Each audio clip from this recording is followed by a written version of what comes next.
Get going. All right. Okay. All right. Well, welcome everyone. I'm Brenda Stanley, and I'm the board chair for the Idaho Children's Trust Fund. Again, I really appreciate everybody taking time out of their busy schedules to work on this, or be here for this important work. I'm going to introduce Maureen. She is the owner-director of Butterfly Trainings that Transform LLC, an independent strengthening families training and consulting company in Boise, Idaho. She is the co-author of Strong, Teaching the Strengthening Families Protective Factor Framework to Parents and Professionals, as well as numerous other training curricula. Maureen was the Strengthening Families Coordinator for Idaho Association for the Education of Young Children and has trained hundreds of trainers nationally and presented at numerous national conferences. Maureen has worked in the field of parenting education, child abuse prevention, and training design for over 35 years. And her co-presenter is Jane Zink. Jane is the Leadership Director for the Idaho STARS Project. She works locally and nationally to train trainers and staff, present at conferences, and consult with agencies. Jane focuses on implementation of the Strengthening Families Protective Factors framework in all family serving systems. Thank you both for being here. Thank you for having us. Thank you. Thank you. Today, welcome again. This is a session, Sharing is Caring, how to share your knowledge of ACES human development and the power of positive experiences. So this is a session that builds on the groundwork of knowledge that you already have. Maybe you just have a basic knowledge that you learned when we had Dr. Sege talk the first day of the conference. Maybe you were well versed in all of these topics.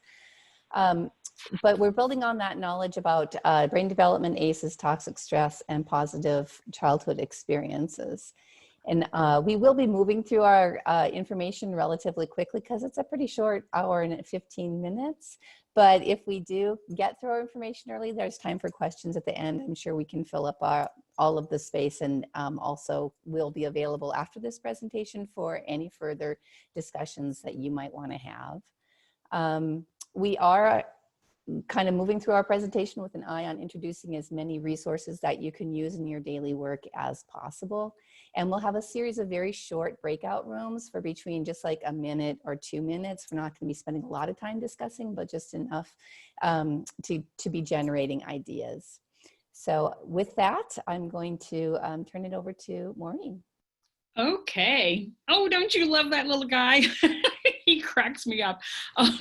You know, one of the things that I love about coming to these conferences is that, you know, you meet a lot of people, there's a lot of energy, and it occurs to me that I love sharing things that I'm interested in. You know, I love musical theater, and I love German food, and I love British gardening shows, and I love to talk to people about those. Jane, what are some of the things that you love? I love to talk about where to travel within Idaho when we're allowed to travel. I like to talk about yoga, and I really like to talk about food. Yes, food. So we're going to put you into breakout rooms with just one other person for just 1 minute right now, and just share with the person the things that you love to talk about, and that you care about, that you're excited about. So Carrie, can you do that? Put them into rooms. Perfect. Just a few caveats. With our numbers, some of you might be in a group of 3, just how the system splits you up. Jane and Maureen, you can leave because you'll automatically be put in one, but go ahead and just leave if you'd like to leave it to the participants to discuss among themselves. 2 minutes, I'll give you a 15-second countdown. And or just 1 minute, Carrie. Yeah, Can we just have 1 minute? We're just introducing ourselves and saying something that we're excited about. Easy, easy, easy. All right, 1 minute. Here we go. Thank you.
I can't hear you. Let's see if I can troubleshoot with you. Oh, now your audio is connecting. That was fun. Yeah, that was fun. So, you know, in the room I was in, great, hold on a minute, my hair is doing weird things here. These cameras drive me crazy. So, you know, lots of enthusiasm in the room that I was in. And what we want to do now is to within this session, to tap into that feeling of loving to share information.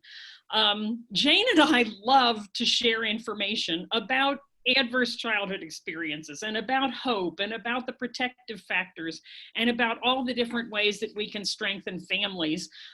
This information is so important. And so we want families, and it's so vital to families that we want to share it. And what better way to share it than through all of you, because everybody in this session, I'm sure, works with families and has a unique relationship to the families and the children. So during this session, what we're hoping is to talk about why we want to share this information and what we'll be doing and why sometimes it might feel difficult to do that and how we can get over whatever difficulties we might feel. All right, so that's great. what we're hoping to do. All right. So to start, Carrie's going to help us create a word cloud. So we want to be thinking about what we're feeling when we think about starting to share information about brain development or toxic stress or ACEs or even PCEs with parents. Let's talk about what feelings come to mind when you think about sharing this information with parents. And then we're going to have another word cloud at the end of our time together to check in on how or if that's changed. So in the chat, there's the link for the word cloud. Yes, and you should give me a thumbs up if you're seeing the word cloud as well. I mean, there, I see someone put in the word excited. Are you seeing that? Great. So you can either click the link in the chat or you can open up a browser, go to menti.com and enter this code you see at the top, 3424265. Okay, what else? What other words come to mind that you think it's going to be helpful?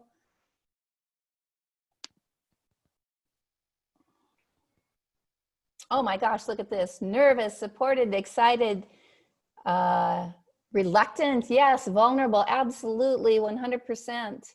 Tears, yes. Supportive. What else? You think of trauma. We think of being aware and of advocacy. I love this word cloud. We feel like we're emboldened and it's needed. Thankful, hopeful, excited. Good, connected. It's a little overwhelming. I see that word, and I've heard that in my experience as well. Feeling nervous about it. It's heavy stuff sometimes. Emotional, activated, connected, understood. Great. Healing. I like that. Very good. Everybody have a chance to put words in there? Okay. So what I notice about this is it's a pretty big mix of emotions, right? About we might feel nervous, but we also might know that it's something that we really need to share. So I hope you all took a kind of a picture of that in your mind, and we'll see if the words have changed at the end of our presentation. Oops, I got it. So even though we have all sorts of feelings about sharing information, we know we need to press on even if we're nervous or reluctant or we feel a little bit overwhelmed. We need to figure out and press on because it's important to share. And the question I think that we need to also tap into is why. Why is it so important that professionals know this, this information, that parents also know this information?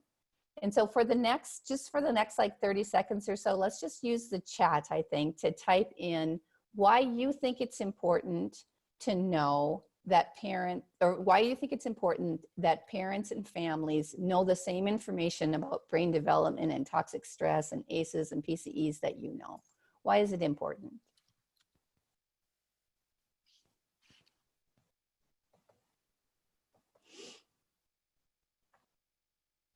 And Maureen, can you kind of monitor that chat?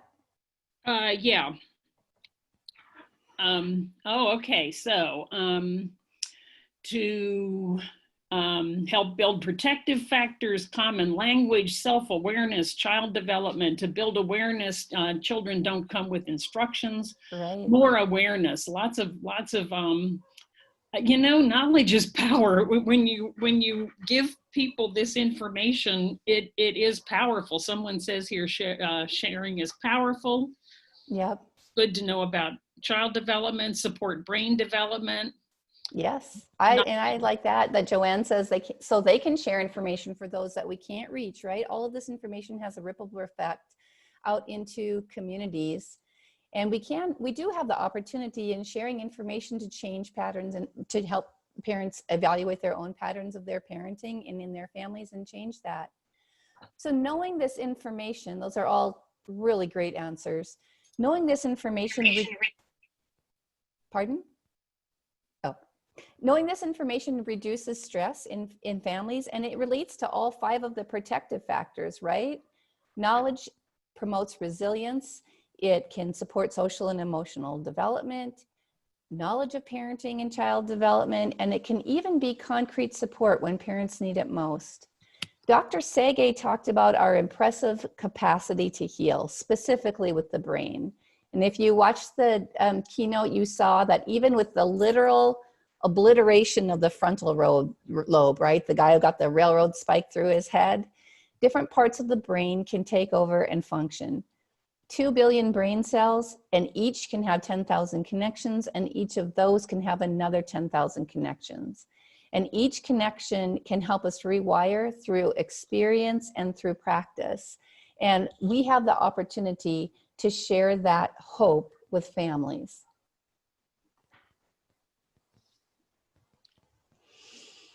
So Jane, we're not seeing the slides. We're not? No. Why?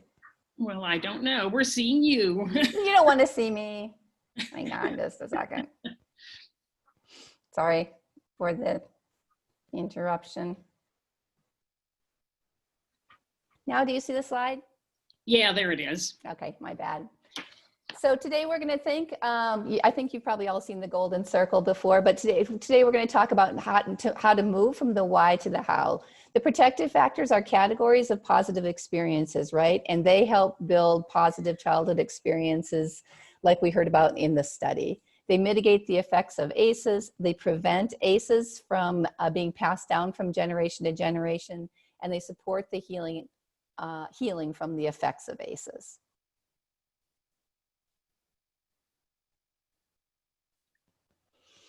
Okay, is this one mine, Jane? Mm-hmm. Okay.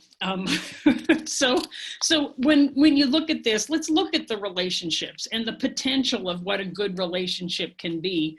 We know that all of us who work with families and with young children, that there's a potential there to have a really life-changing relationship with people. So, and here's ways that it can happen. So every relationship, every encounter that we have with a family can be a healing encounter. It also can lay the groundwork for trust. It can open a door for conversation.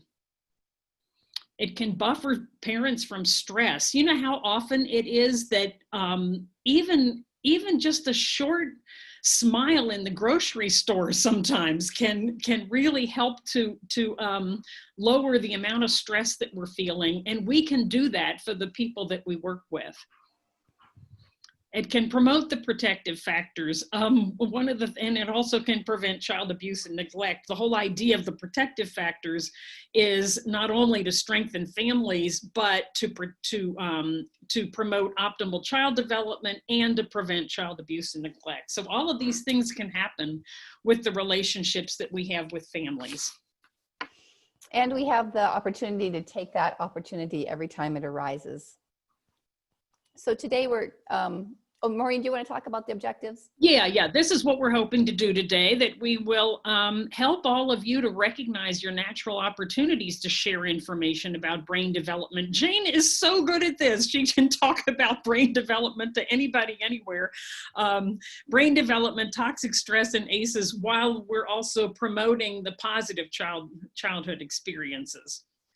And then we also want to learn strategies to share the science and open up conversations. And we want to learn about the resources to share with parents and staff. We'll be sharing quite a few resources towards the end. Okay, so if you're familiar with the Strengthening Families Framework, you're familiar with the logic model, right? And how we think about promoting the protective factors through two kind of structural opportunities, worker practice and parent practice. And this also really aligns nicely with the framework for HOPE, which is the initial encounter, interaction, and programming. So we're going to be talking really, we're going to be using that HOPE icon on the right, that graphic, to kind of lead us through the presentation. But what matters are two things: what we do as individuals, how we respond as individuals, and what we do as organizations. And so even though it could be a presentation onto itself to kind of dive into program practice and worker practice, we're going to try to just skim the surface of both of these things in our time together. Every strength-based interaction is a springboard. Every time you see good parenting, every time you see an adult interact kindly with well with a child, every time you see a strength-based interaction, you have an opportunity to observe that, to make an observation, to talk about the science, and to reinforce that positive behavior. And so that presents many opportunities to talk about brain development and these other subjects.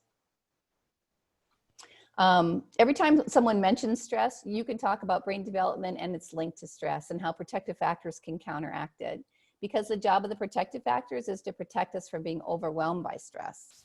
Sometimes this conversation kind of gets beyond our comfort zone, but we can practice and get more comfortable with it.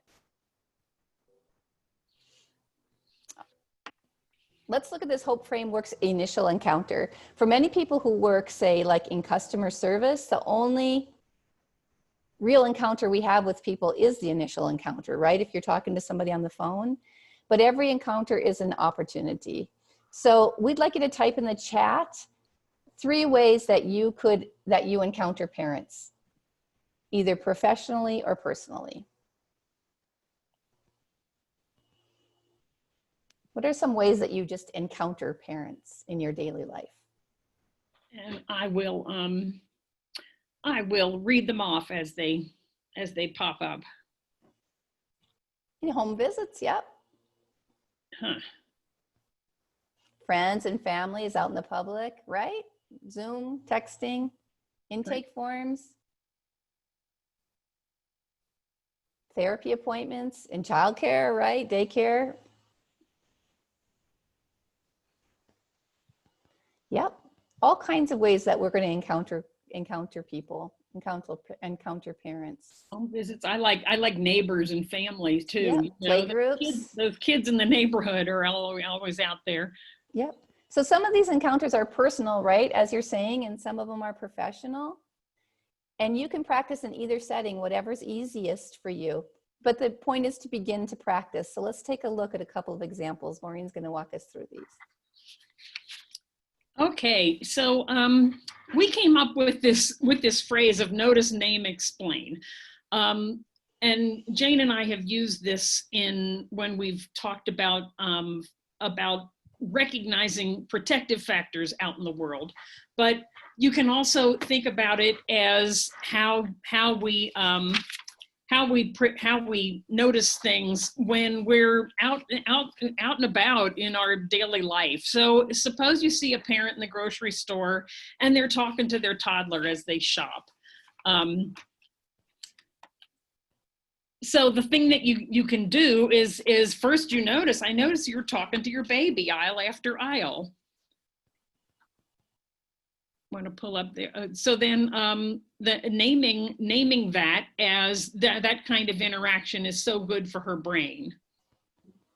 and then explain. The more words a baby hears, the bigger their vocabulary will be. That might feel a little awkward to say something like that to someone in the grocery store. And that's one of the reasons why we said name and or explain, because you might not want to say all of that. But, you know, I just love giving a smile to someone when they're in the grocery store and doing something nice, or handing their child a banana instead of a cookie, you know, and just say, you know, oh, I noticed you were doing something so nice with that child. You know, that's really good for her brain. It might be a little nudge towards that parent that they just never really thought about. And just a personal plug, like I do this all the time whenever I see, like on an airplane, when somebody is managing their child, it's like I talk about big feelings. And parents are receptive. I mean, parents often say, well, thank you, or sometimes they ask a question, but every opportunity is an opportunity to just compliment a parent and put a bit of science in there at the same time. Mm-hmm. So let's look at another example. So a child's upset and a parent is down on their level talking calmly to them. I love when I see this. Oh, I notice how well you handled your child's big emotions.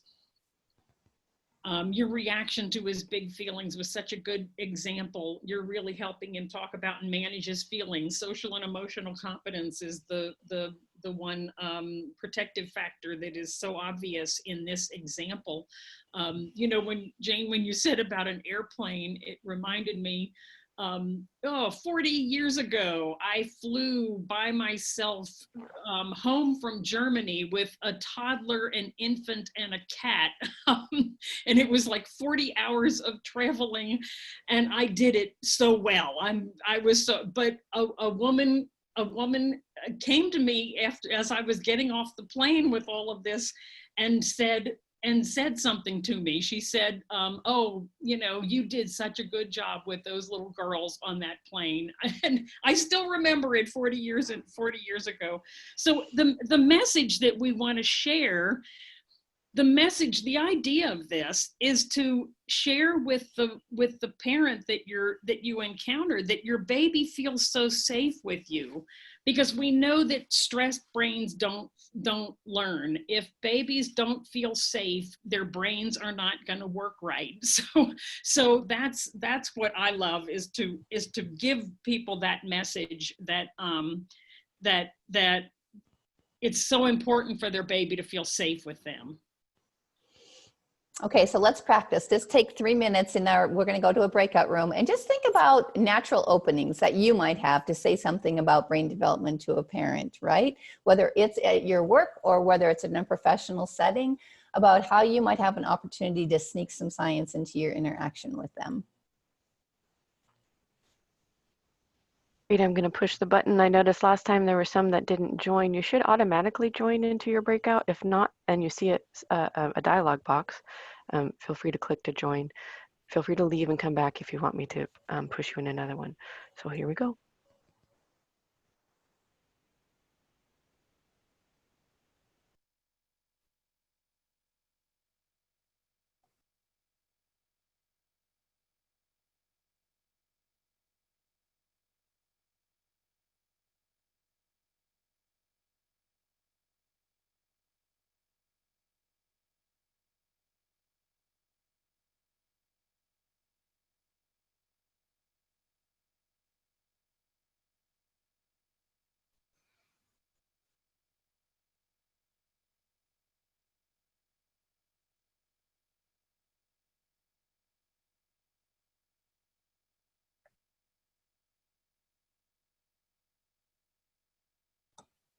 Hello, can anybody hear me? Hi, this is Carrie. How can I help? Okay, I got left in limbo. This happened yesterday too in one of my trainings, where they tried to put me in a breakup and I was just put in limbo. Yeah, it can happen, especially when we've got people on phones. So let me see. Just go back to the main group. I didn't know how I got here. I just pushed leave. Leave, yes, and it brings you right back to me. Yep. I'll go back to mine. Just a moment. I will try to get you. Oh wait, now it's giving me an option to join break room. Let me see. Great, do that. You should be,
Thanks, guys.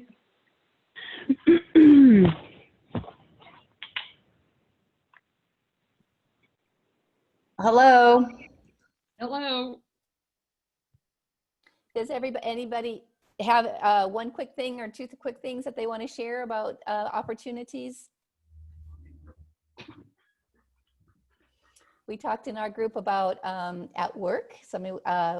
Carissa was a home visitor. I talked about when my kids send me videos of their friends' babies. There's always an opportunity to comment.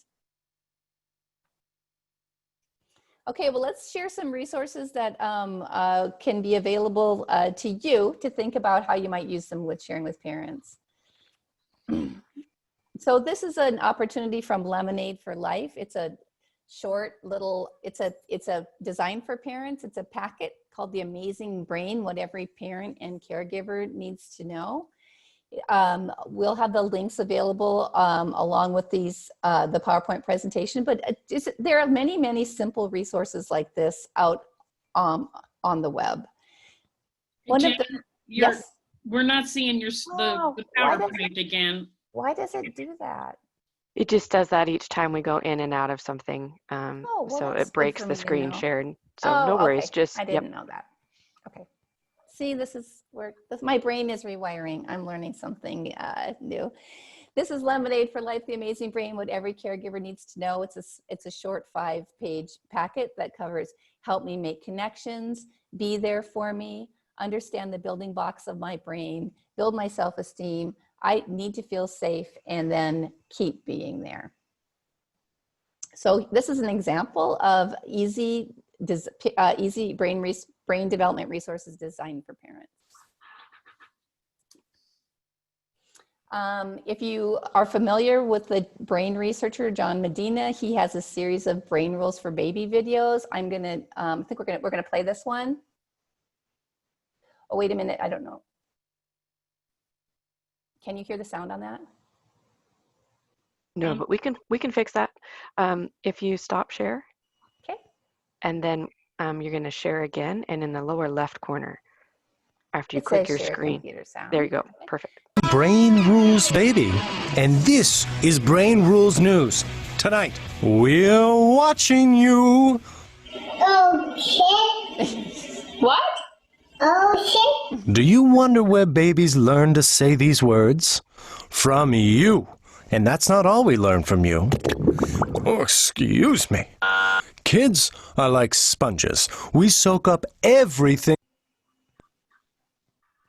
What happened? We see adults do. Even if we've only seen or heard it once, we can remember it forever. And do it at the most embarrassing moment. Oh.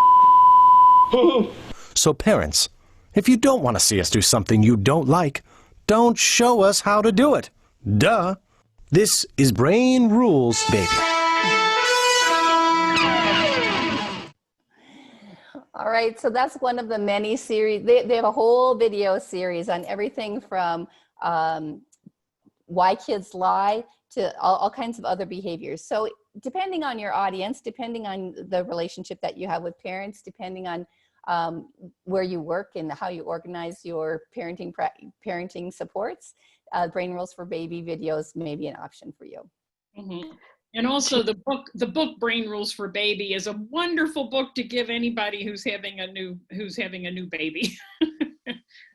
And Jane, just before you move on, I want to get you back to, we're seeing the presenter mode of your slides. So if, that's probably, if you have dual monitors, that might be happening. Yes. So you can stop share again and just choose the one that has the big screen. Oh my gosh, Carrie, thank you so much, because there we go. I'm Brain. Is that right? Is that good? That looks great. All right. Oh gosh, thank you so much. All right, here are some more resources that are a little bit more in-depth and more heady resources for professionals and some for parents. Of course, Nadine Burke-Harris, who's now the Surgeon General of California, is also an expert in ACEs, and she has written The Deepest Well, Healing from Long-Term Effects of Childhood Adversity. So again, talks about development from her perspective as a pediatrician and the world of medicine. The Body Keeps the Score, which is Brain, Mind, and Body in the Healing of Trauma by Bessel van der Kolk, MD, goes very much in depth to the biological implications of trauma and healing. And then The Whole Brain Child by Dan Siegel. So again, there are a lot of books out on the market about brain development. And as people who work in programs, you might think about, is that there a way to ensure that your staff knows the research and knows the knowledge at the level that they need to do so, to both improve their own professional practice and to share with parents. So all of these resources kind of have the same, the same general theme, that circumstances can set us up for ACEs. And if we do have ACEs, our brain plasticity can help us heal.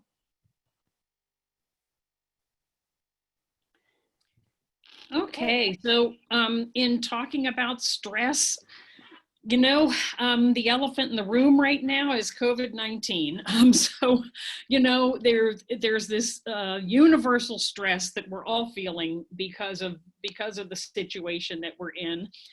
And optimist that I am, I have looked at this as being kind of a really good on-ramp to having conversations about stress.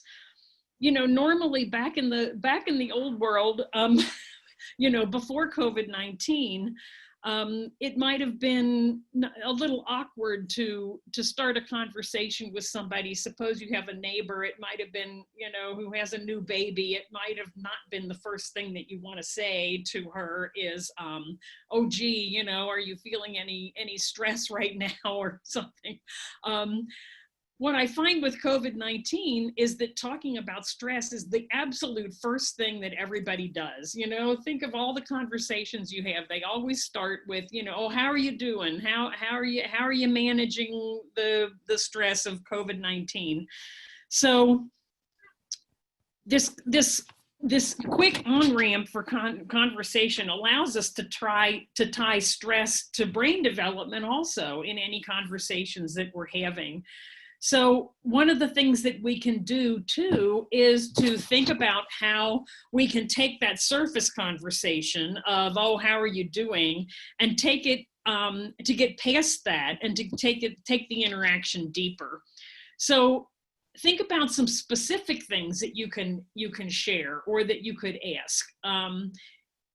If you're talking to a parent about their child, to say something like, oh, you know, how are you sleeping? How are your children sleeping?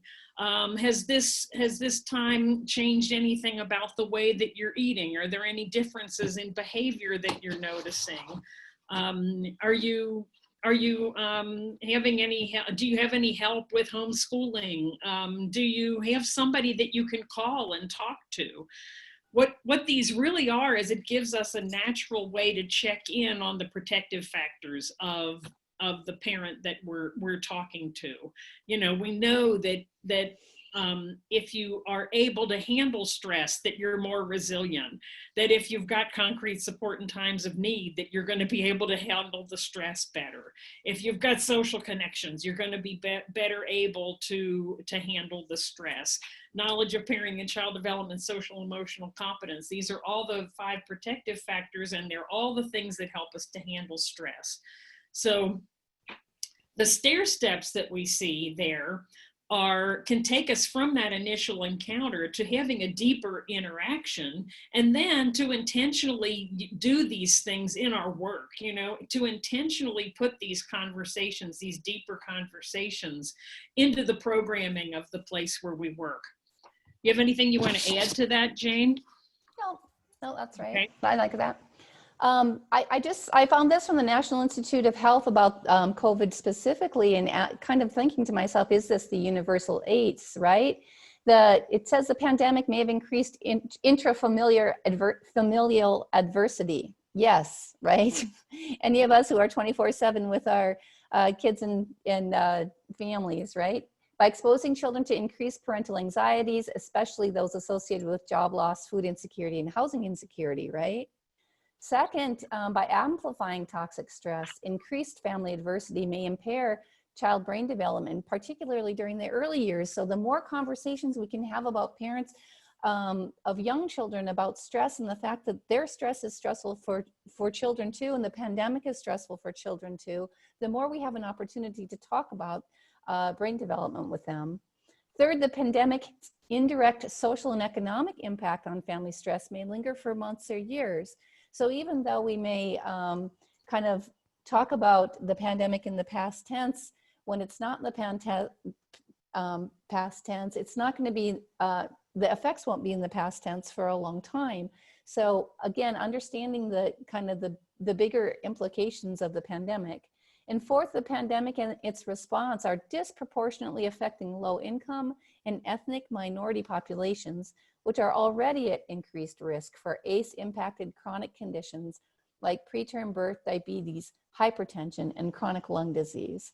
So, so just keep that in mind about if you are feeling some reticence about talking about stress, now's the time. I've been saying for months, like if there's a time for the framework, the protective factor framework, it's now. Let me jump in quick, Jane, and just say a couple of things. Somebody highly recommends that book that we showed, The Body Keeps the Score. And where the videos are, but it's really nice that Shaby says that during her telephone visits that constantly asks these questions about to check on the well-being of the families. Yes, that's great. Everyone needs to know that stress can get toxic and how to prevent this from happening. And if it does, how to get help, right? So the Harvard Center on the Developing Child has a whole toolkit, which we're going to review just shortly, but I wanted to share one of the videos that's in that toolkit. Again, videos might not be available for you all to share, but maybe on social media, or maybe in parenting groups, or if you do have a Zoom call with someone, and now we know how to play the sound so that you could share the video. But I'm going to go ahead and share this video so you can kind of get a sense of the resources on this website.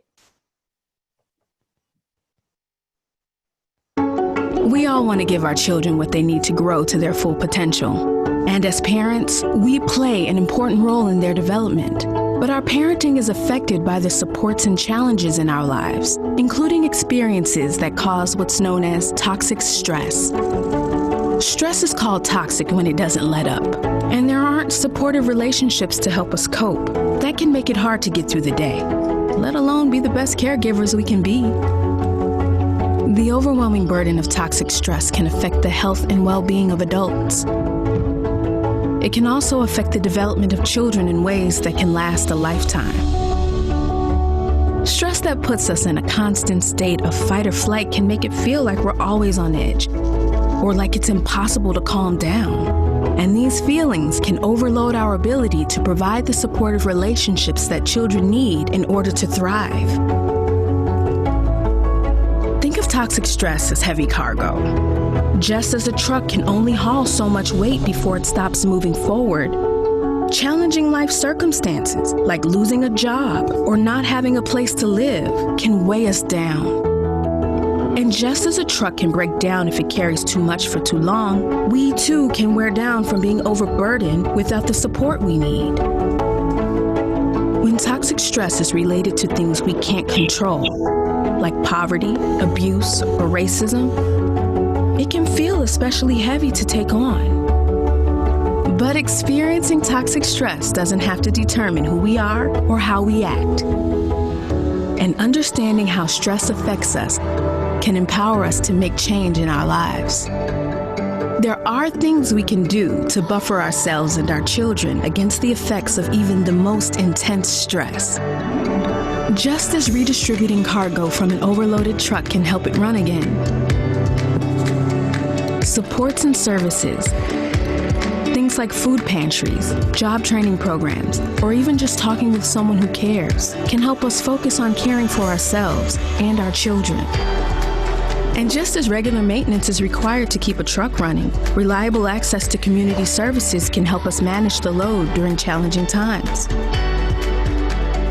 Reaching out to get support can be difficult, but things that might seem very small, like sitting and breathing deeply, playing I Spy with your child, or even sharing a walk or a snuggle can make a difference. Over time, these small steps can build our resilience and our children's by strengthening the skills and relationships that help us cope. And our communities can build resilience too by providing services and opportunities that help all families thrive. Supports like these help build a strong foundation for developing brain architecture. So the earlier we can provide them, the better. But the brain is capable of change throughout life, and it's never too late for a tune-up. Coping with and healing from toxic stress takes a lot of effort and support. But we all need the help of others in difficult times. And building resilience and strength in our families and communities is one of the most important investments we can make as a society. In the end, it will help all of us become the parents that we want to be.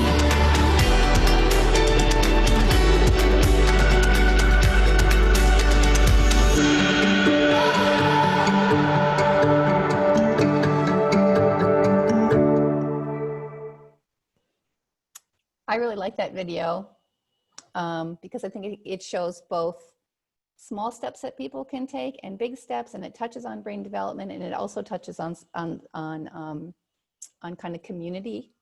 And so I hope that you can be thinking about like ways that you may be able to share that with parents or We all want the Center on the Developing Child at Harvard University is just an amazing resource. So the video that we just watched, if you look on the left at the bottom, it says "You are here."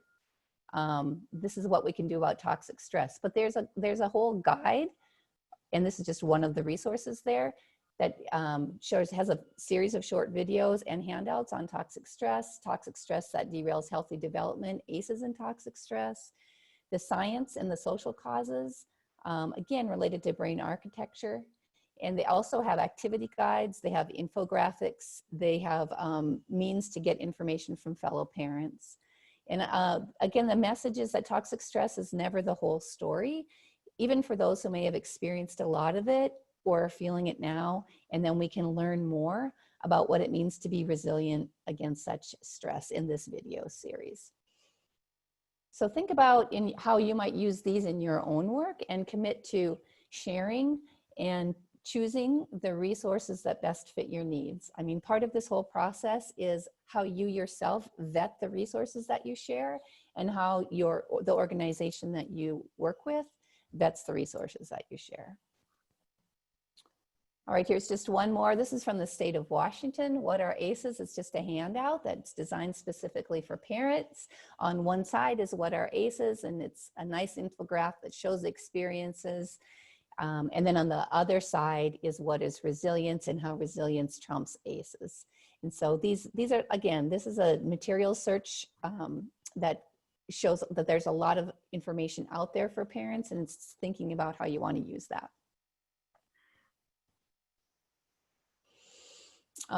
We talk about making the most of interactions. And Maureen, do you want to walk us through this? Sure. This comes from the National Alliance of Children's Trust Fund, which has all sorts of wonderful information. They offer tips and questions that can start conversations with parents. The thing I like about this is that they're kind of global. You can have these conversations either virtually one-on-one, how we're doing most of our interactions these days, but also in person or in Facebook groups or in newsletters. So as far as worker practice, here's just a few tips to help parents understand how to buffer their child during stressful time, to facilitate mutual support around parenting and other issues, provide opportunities to try out new parenting strategies, provide information and resources on parenting and child development, and encourage exploration of parenting issues, and also to model nurturing support to children. One of the hallmarks of strengthening families is that we use the phrase everyday actions, everyday actions, things that we can do every day. So, you know, when you say help parents understand how to buffer their child during stressful time, the thing to think about is, okay, how do you actually do that? What is the everyday action that you can do that would help parents to understand that? So that's something to be thinking about.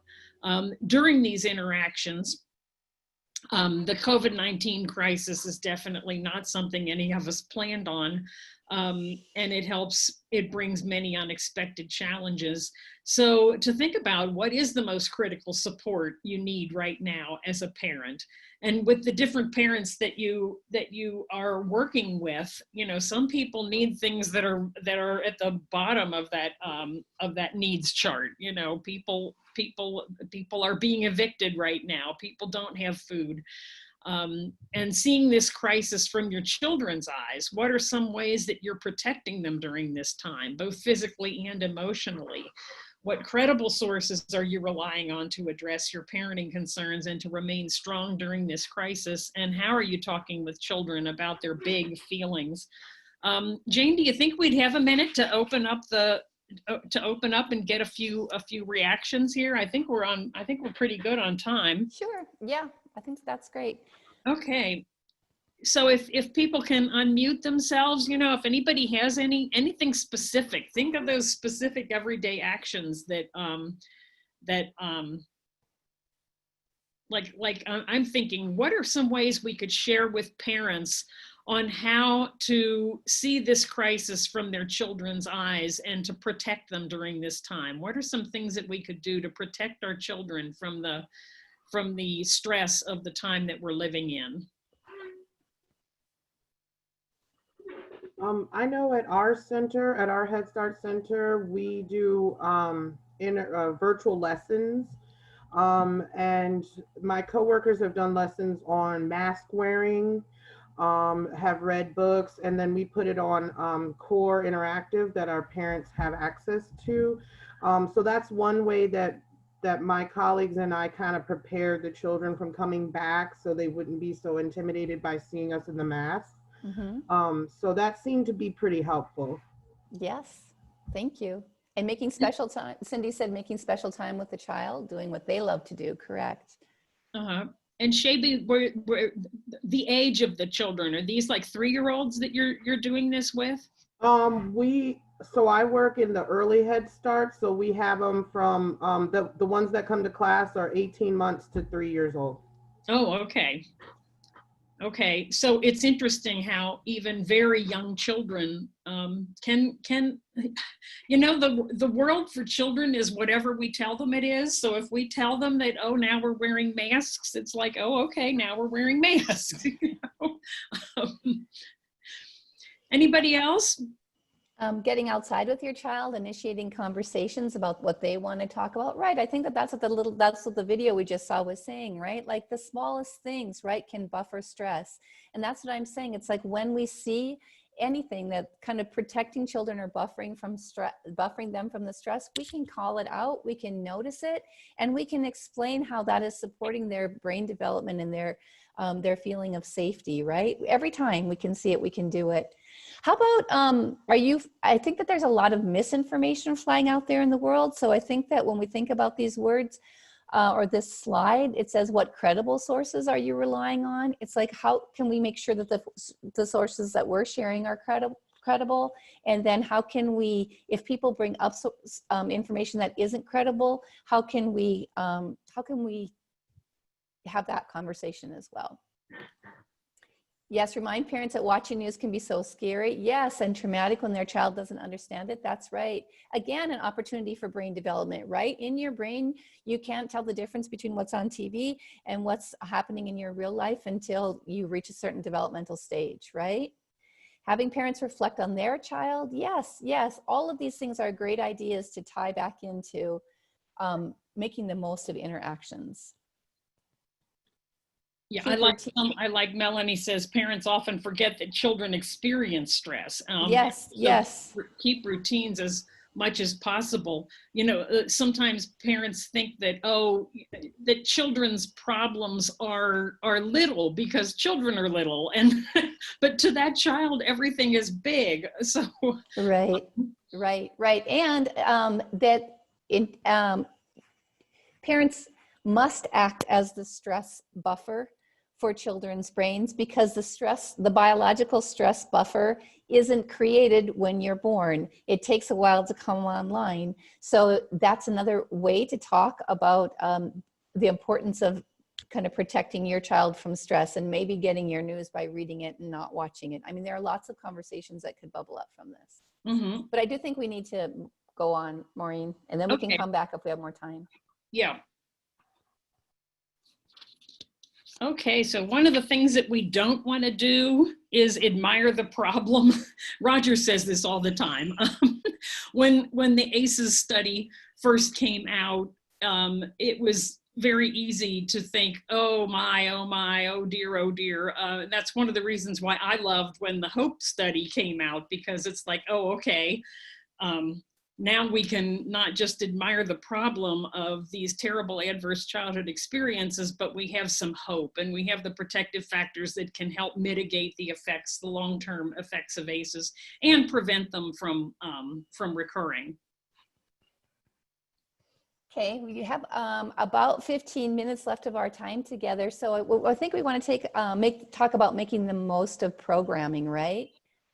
So how could your organization vet the resources that you share, right? How are you going to decide? Is it up to every individual teacher what they decide to share?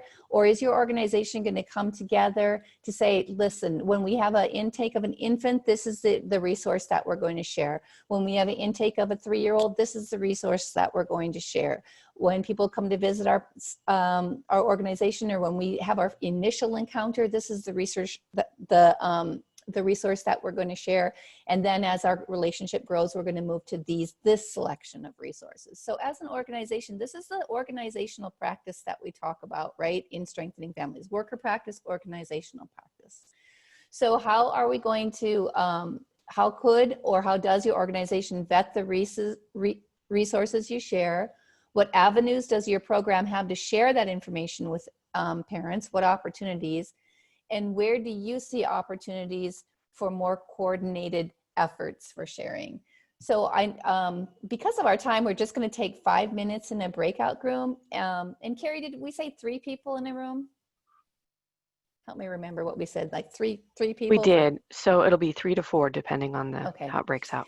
I think for 5 minutes, and then to think about these questions. And Carrie, could you broadcast those so that people don't forget them?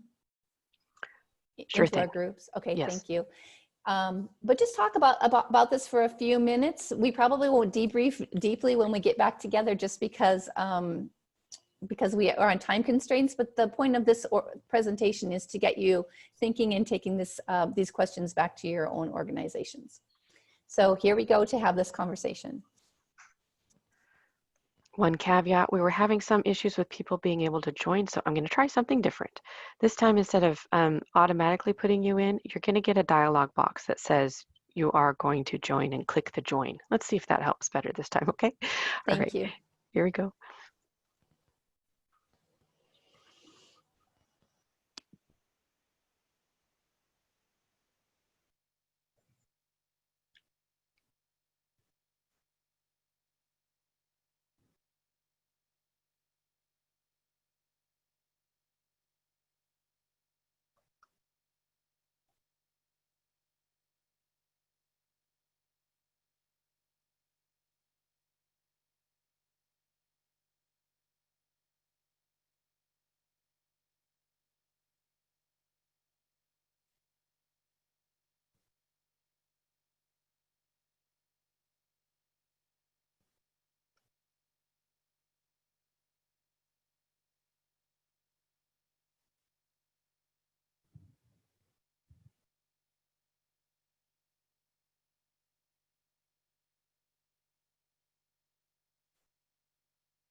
Okay, so that was good. I learned a lot.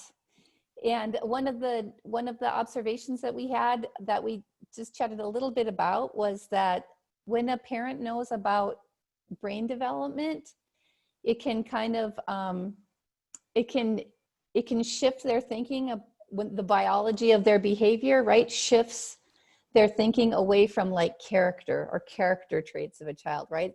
It's like when we can talk about biology instead of we're talking about a kid being good or bad or their character is bad. It just shifts and it frames the conversation. So the more parent-friendly opportunities we have to provide this information, the better.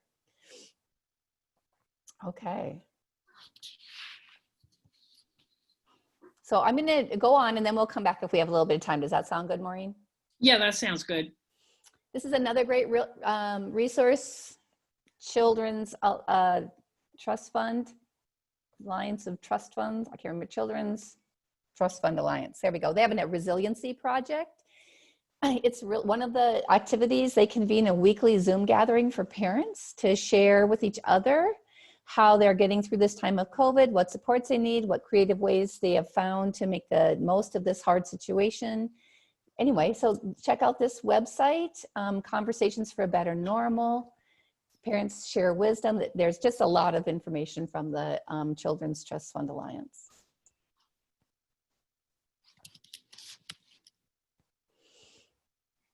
Okay, Maureen? Oh, hold on a second. I was answering a chat. I love this little diagram, you know, where the magic happens and there's your comfort zone. Of course, one of the things I learned in my little breakout group just now is that it's quite exciting. A lot of agencies are already doing a lot of this work. So it is in their comfort zone. But sometimes change happens outside of our comfort zone, so we have to prepare. So acknowledging that this can be hard. It also can be hard to add something new into the work you're already doing if you know, brain development and talking about adverse childhood experiences and hope and PCEs are not something that you're already doing. First of all, you need to study and learn about them, you know, so that if it's not part of what you're doing at your work, that you will learn about it and know what to do. Want to make the rest come up, Jane? And then to practice what we were saying earlier, the notice, name, explain, push against your growing edge. You know, I know Jane really helps me to do this when she talks about how she'll write the 0 to 3 website on somebody's grocery bag at the at the grocery store. You know, I thought, well, that's something I haven't thought about doing. So so that's my growing edge. And I think there's, and then hold each other accountable. One of the things that we love talking about in our work, and part of the reason why we wrote the Strong book is for people to have resources that they can come back to again and again and again, so that it becomes part of the way you do your work. And then you can notice, you know, you notice each other. You know, I was really happy to hear you do that intake conversation with that family, and how you talked about how feeling safe is such an important thing for a child's brain development. So, you know, just giving each other pats on the back when you do see this work being done and being done well. And if you're a person who supervises other people and you begin to set the expectation for sharing this information, you know, what does accountability look like from the bottom up and from the top down, right? It's like, as an organization, peer to peer, or in supervisory situations, how can we hold each other accountable for sharing this information because we know it's so valuable? It was quick. All right, so how to begin? So we thought we'd give you some ideas. I think the first thing is to think, how can we, instead of why we can't. It's really critical that we make that shift in our brains, right? That we're gonna be problem solvers. Identify those high quality resources, understand how they're going to be used in individual practice and how they're going to be used in organizational practice. Really trust your relationship and your knowledge. You have a relationship with the parents in your life. You have your knowledge, trust it. If you make a mistake, admit you've made a mistake, apologize sincerely if that's called for. And above all, keep trying, right? If you tell someone in the grocery store that they're being a great parent, do they want to know about a really cool website called 0 to 3, because there's a baby brain map on there, and you can click on the baby's age, and then you can click on the part of their brain, and you can see what you can do as a parent to like to stimulate that part of the brain. And if they like walk away in the grocery store, or if they think you're crazy, like that's all right, right? But you know what? Oftentimes they say, "Oh, tell me that again," and they put it in their phone. So keep trying. I also I heard a really great interview with Krista Tippett with the therapist and trauma specialist, Russ Momenicum. And I wanted to share this with you. She said, the voice carries the body. So many things pass between us at an animal level before any words are spoken or before the first sentence is complete. You can't fake. You can pretend to be curious. You can ask a curious question, but if you're not actually curious, the other person will respond appropriately. And then he said, that's the authenticity piece. We're hardwired to try and pick up on what's authentic or not. So in the end, trust your relationship and trust their authentic relationship with the people that you're with, because what you say, what you share will be received in that way because it's communicated authentically. All right, I think we have 1 minute. We have a few minutes. We have 1 minute to do a word cloud to talk about how you feel about talking about these things after our discussion. So let's do another word cloud and then we'll say goodbye. This is like a check-in.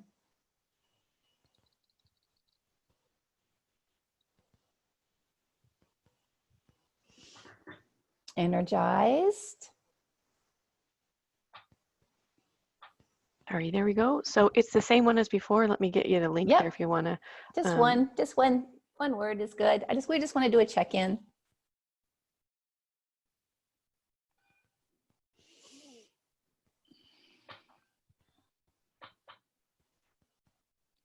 Oh, we've got some good words in there. Inspired, hopeful, motivated, empowered, thankful. Relaxed, encouraged. Empowered. Good.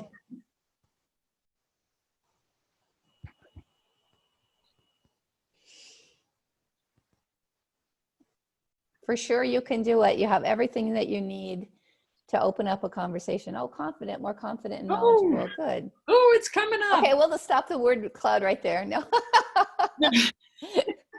Motivated. Yeah, good. We get the idea.